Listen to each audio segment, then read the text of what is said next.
students, in last video we have discussed about classification of matter, physical and chemical classification of matter. In this video we are going to discuss about law of chemical combinations. अब जो ये law of chemical combination है, इसमें आपको पता होना चाहिए कि कोई भी एटम है, जो मैटर है उसका स्मॉलेस्ट पार्टिकल क्या है, एटम है. एटम्स जब आपस में कंबाइन होंगे तो मॉलिक्यूल बनेगा. अब जो हमारी जितनी भी केमिकल रिएक्शन है, सब में एटम और मॉलिक्यूल इन्वॉल्व है.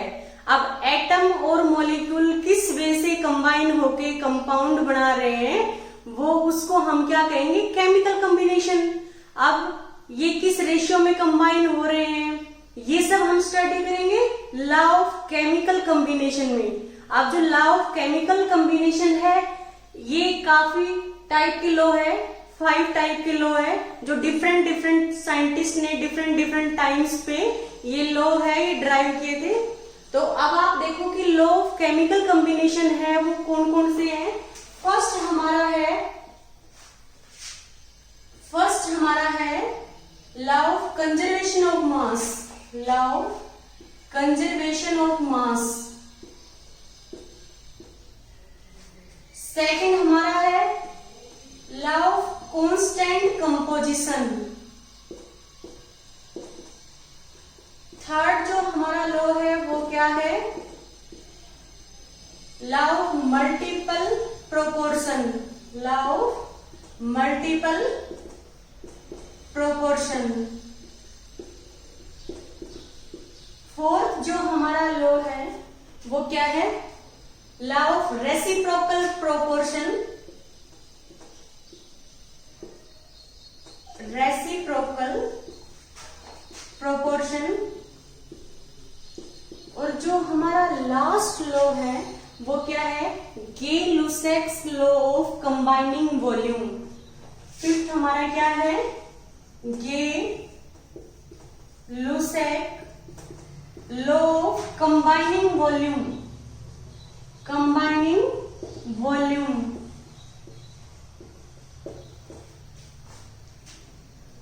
हम अपने इस लेक्चर में लॉ ऑफ केमिकल कॉम्बिनेशन के बारे में पढ़ रहे हैं कि कोई भी केमिकल कॉम्बिनेशन है, जो केमिकल रिएक्शन है उसमें एटम्स है, किस वे से कंबाइन होंगे, और जो केमिकल कॉम्बिनेशन है वो किस लॉ को फॉलो करेंगे.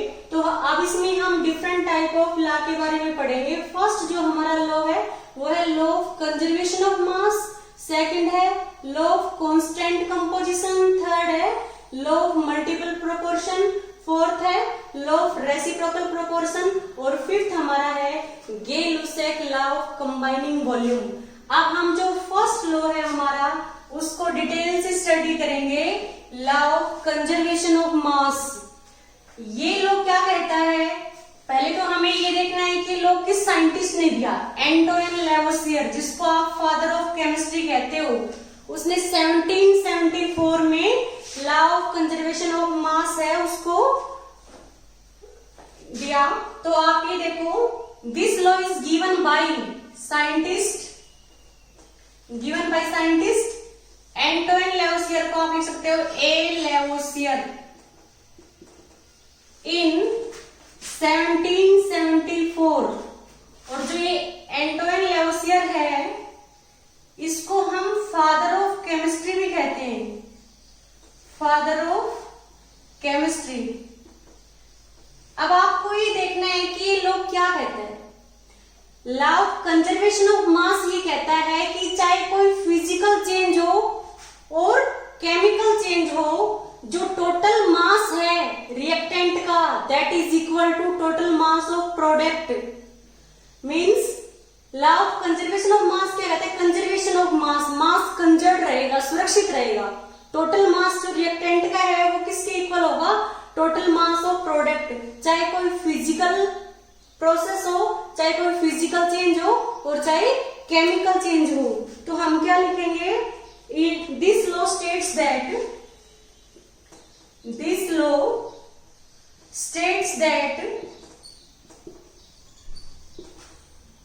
अब हम लिखेंगे इन all physical and chemical change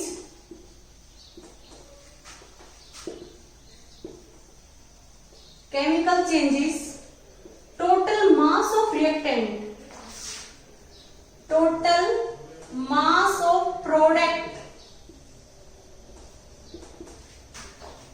remain same as that of total mass of reactants, total mass of reactants, कि जो हमारा टोटल मास जो रिएक्टेंट का है उसके बिल्कुल इक्वल क्या रहेगा, टोटल मास ऑफ प्रोडक्ट। इसी को हम क्या कहते हैं, law of conservation of mass. अब एक जो साइंटिस्ट था, लैंडोल्फ साइंटिस्ट, उसने एक्सपेरिमेंटली इस लॉ को प्रूव किया था कि total mass of reactant is equal to total mass of product. अब हम देखते हैं लैंडोल्फ एक्सपेरिमेंट।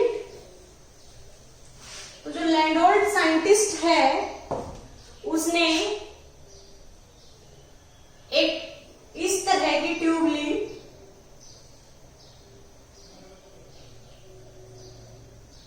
और जो इसका वन पार्ट है, जो वन साइड है, उसमें उसने सोडियम क्लोराइड सॉल्यूशन लिया, sodium chloride solution.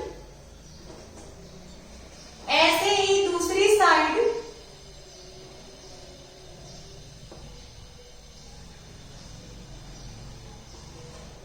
Silver nitrate solution को ट्यूब के अंदर फिल किया,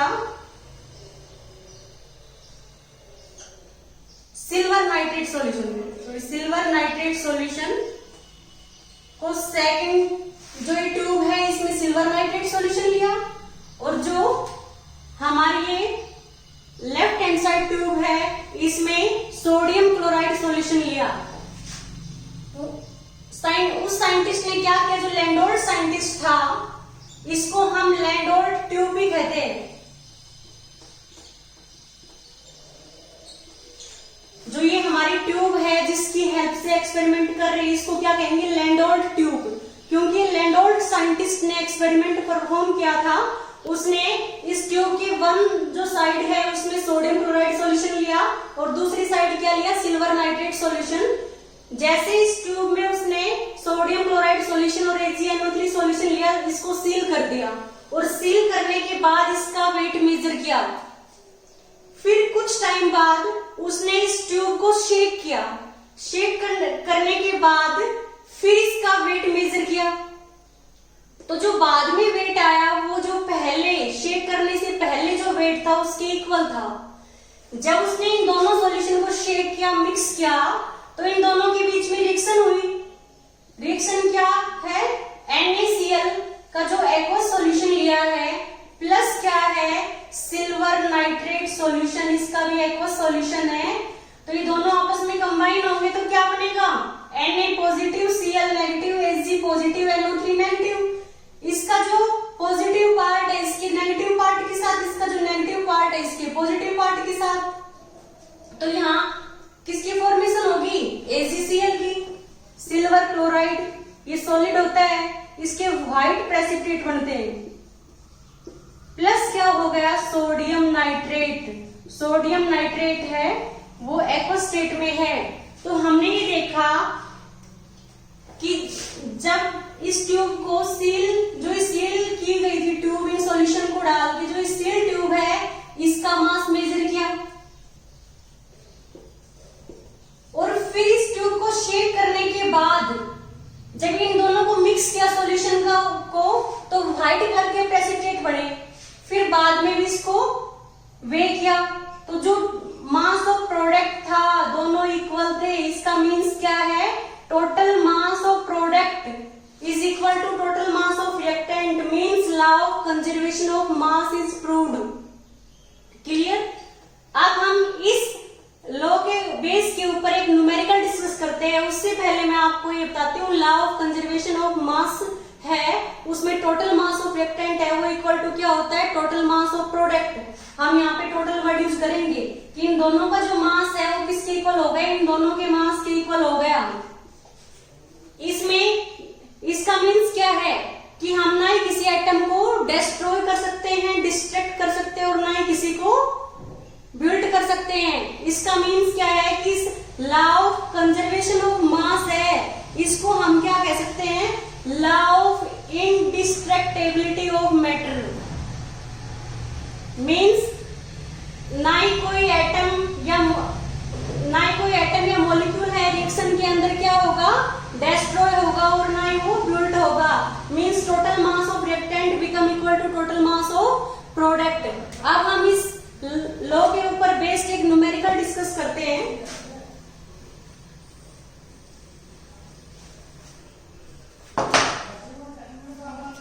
हमारा क्वेश्चन है what weight of sodium chloride is decomposed? What weight of sodium chloride is decomposed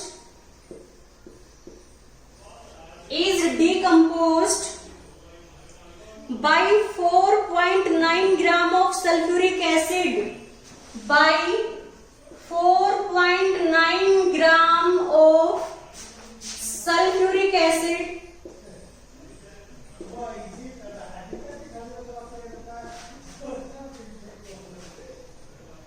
if 6 gram of sodium bisulfite and sodium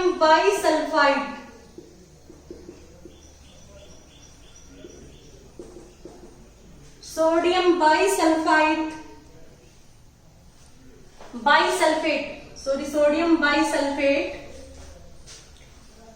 and 1.825 gram of hydrogen chloride are produced in the same reaction, and 1.825 gram of sodium chloride is produced in the same reaction। जो ये हमारी reaction है इसमें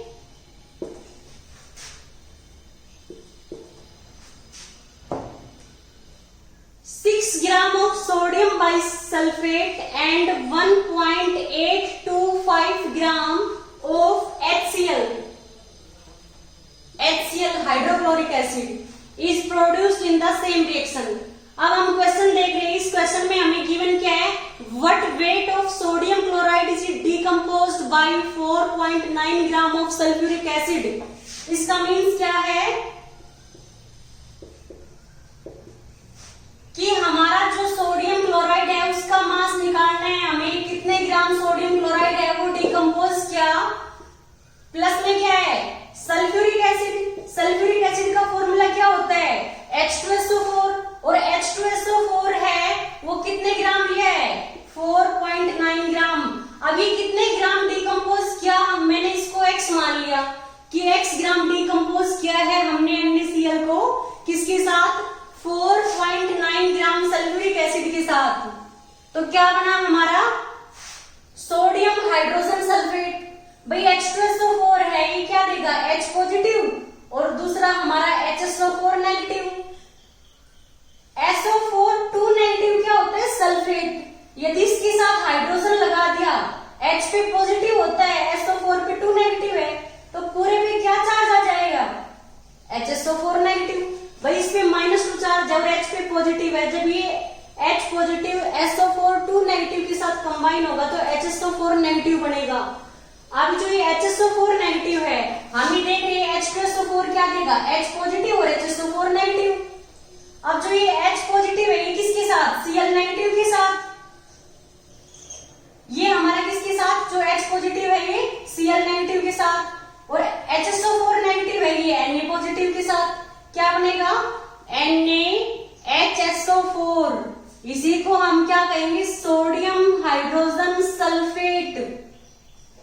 plus क्या हो गया जो ये 1H बचा यहाँ पे Cl के साथ HCl, ये हाइड्रोक्लोरिक एसिड बन गया।